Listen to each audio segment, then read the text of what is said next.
Welcome everyone to a brand new video. Today it's time for Silverstone PSGL round 3, and unfortunately in last race Kota we got a 3-second time penalty for what we did in the final corner, so we dropped to P10 unfortunately. Now it's time for Silverstone, and usually a track where there's a lot happening in the race with the amount of overtakes. But this game it seems like dirty air is a big factor. So yeah, we will see what's going to happen in this race. For now, this is Q1. Our first lap was good enough for P12, so we definitely need an improvement, and I feel like there was quite a bit of time in there as well. So into sector 2 we go 4th gear into this left-hander, clip that curb on the inside, back to 3rd, and sort of double apex on this corner, but we slightly missed the second apex, couldn't really get the car rotated anymore. So yeah, we definitely lost a bit of time there. Now into Cops, flat out just a downshift to keep the revs up. Back on the ERS as well. Now into Beckett's, downshifting on this right hander, then into 6th in this left hander, and quickly go down to 5th. I saw many people use 6th gear, but if I use 6th gear my car went straight, so I'm not sure whether that's my driving or maybe a setup thing I haven't figured out yet. But yeah, for now, into the final chicane you can gain and lose a lot of time. We go a bit too early into this corner and it gives us a bad exit. Now onto this final corner, cross the lines, 288, we're P10 for now, and it's just waiting until the rest is crossed the line. So we're currently in P11 and it's just waiting on quite some guys. We need 5 cars behind us. Alvaro already had a quali ban, so he's definitely behind us. And now you guys will hear my reaction on this moment. Oh my god, I'm through. Fucking hell, why am I so... Porcodillo. Oh wait, no. Oh my god. Oh, I'm through. Oh my god. I mean, easy. Lads, who panicked? Like, man, chill. Jesus, why panic? No need. So we just Relax, about guys. made Come it on. through in P15, and the gap was 4,000. So to Tom 4,000. So we just about made it, but it doesn't matter whether you're P1 or P15 in Q1. As long as you're through, you're fine. So now this is Q2, and this is our first lap. Slightly missed the apex there, into this left-hander. Tiny flick and a pretty hard corner to get the traction right. But now that's sector 1 completed. Into sector 2 we go. It's a 959, which is good for compared to my practice time, so I was quite happy with that. Again, didn't get the car rotated, so not sure what I was doing in the session in that corner, but I didn't get the car to rotate properly. Now into Cops again, downshifting to 7th, back on the ERS. And now Beckett's. You need to be aggressive, but you can't go on the grass, and it's very easy to do that. But it seems to be okay. Go tiny bit wide, bottomed out for maybe a second. So yeah, we lost a bit of time with that. And now into Stowe in 6th gear. Go a little bit earlier, understeer a tiny bit, just about kept it within the wide lines. Now into the final corner, once again flick it in, and this time we got a bit better rotation, and that was a lot better than what we did in Q1. Cross the line, so 101, 700s behind Istvan Pukki though. And we are P11 for now in Q2 as we start our final lap. And now into this right-hander, but missed the apex there. And now into this left-hander, a bit too tight line, and we were already 600s down at this point. So it would have been very hard to improve this lap from here. You're gonna do everything you can, but we were still red at this point. We understeered and we invalidated our lap time right there. So unfortunately, it's P15 still, but yeah, we have to work with it. So yeah, let's get into the race. So here we are then at the start, and as you can see, it's a wet race. And it's going to be full wet inters and then dry conditions. But intermediates are always your best bet in wet conditions. I feel like doesn't matter how hard it rains. So here we are, 5 red lights, and away we go. And we've got Joshi Doe ahead of us, Tom Manley behind us, and you guys will see. Oh, damage.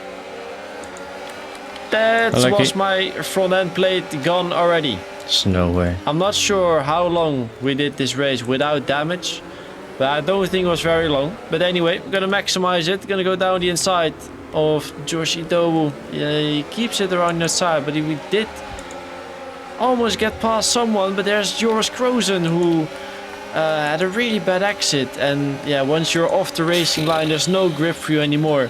At least we're up to P14, so we gained 1 position, but wing end plate loss, and that was 32% damage apparently, which is a lot, and especially in the highest, the most competitive grid possible. So yeah, you will see in this corner, even though we got the turning in point right, and it seemed like we got a bit of rotation. I think the other guys were just finding their turning in points and everything just yet.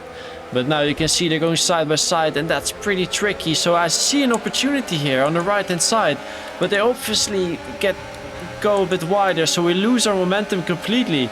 And now Istvan Pukki, you can see he's very slow on the straight, so we go down the inside and he backs out of it, and that's us up to P12. Josh Ido comes back around the outside, and now we have the outside of Vel, and into this left time we go, brake really late, lock the rear tires, and somehow keep it around the outside, having the inside for this right-hander.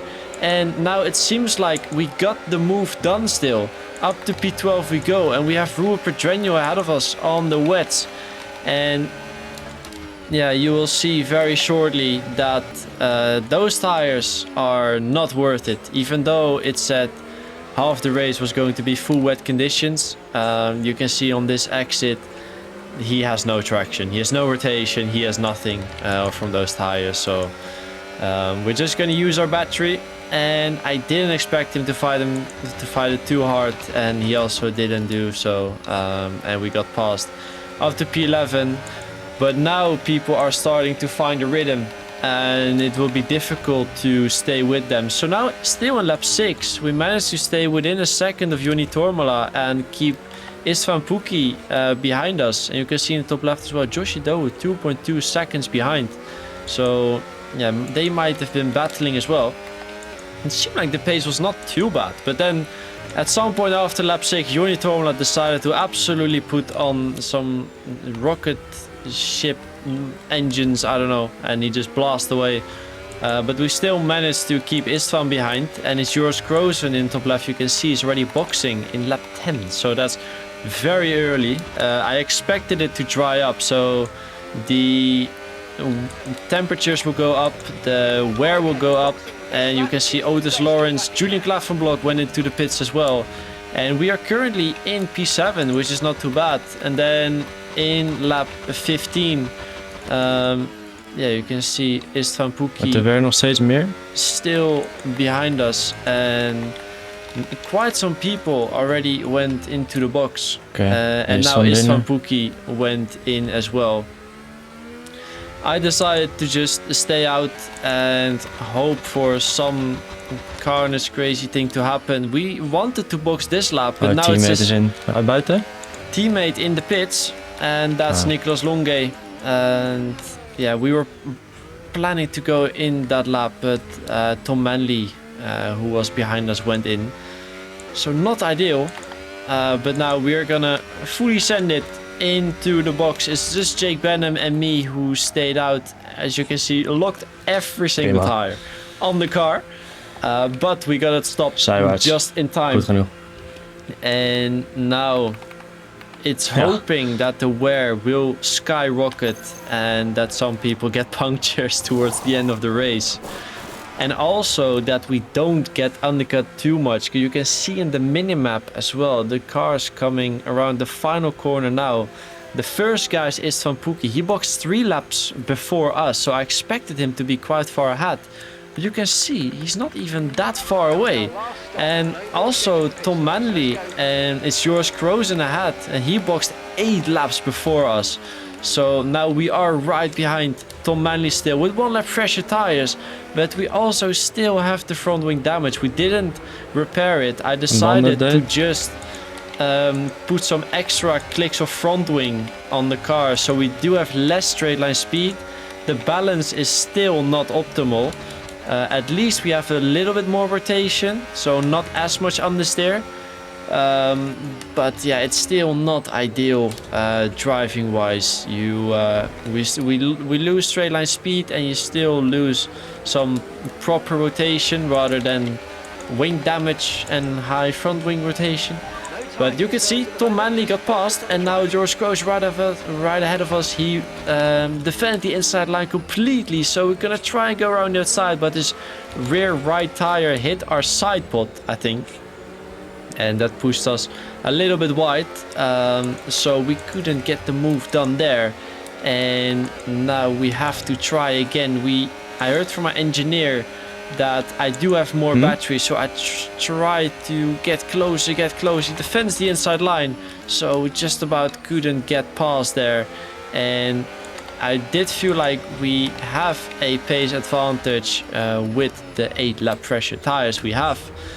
And yeah, you can see Tom Manley as well. He's pulling away super quickly, and that tells me that the advantage is pretty big. And now we're gonna try and do the same move as Tom Manley did. We're gonna turn on the battery and move to the right hand side, having the inside for this right hander. Brake super late and even go a bit too deep, I would say. Now yours is still on the outside, and we give him the space on the outside, and that gives us a position, and that's us up to P13. And now it's just gonna try and defend him off, and it seems like we did. And now you can see in the top left we are quite far away. And now in lap 24 we noticed that the tire wear became super high. The temperatures were sky high, and you can already see on the minimap that at the front there are some gaps being created from some people who boxed really early and they had to save their tires. Now you can see it even more. There's in front of Istvan Pukki, there's Danny Beresnay. He boxed really early as well, and I think his tires were about to blow up. But what I just didn't get is that some people boxed 8 or 6, 7 laps earlier than me. And I was already on 65% tires, I believe. I don't get how they finished the race without a puncture. So, yeah. You guys probably know it already. You can see in the minimap, Jarno Opmeer went through the pits and he actually won the race like that. I did think of it before the race. Hij wint hem. Nooit. But I didn't came up to it during the race, so fair play to him. Unfortunately, we didn't score any points. Yeah, we finished, I think, 1 second behind Danny Beresnay, who finished P10. So I do believe if we didn't get that damage at the start, we definitely would have had a much better result.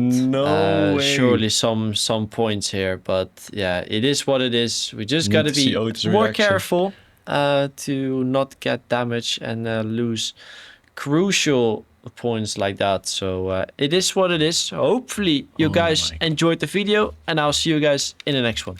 Ciao.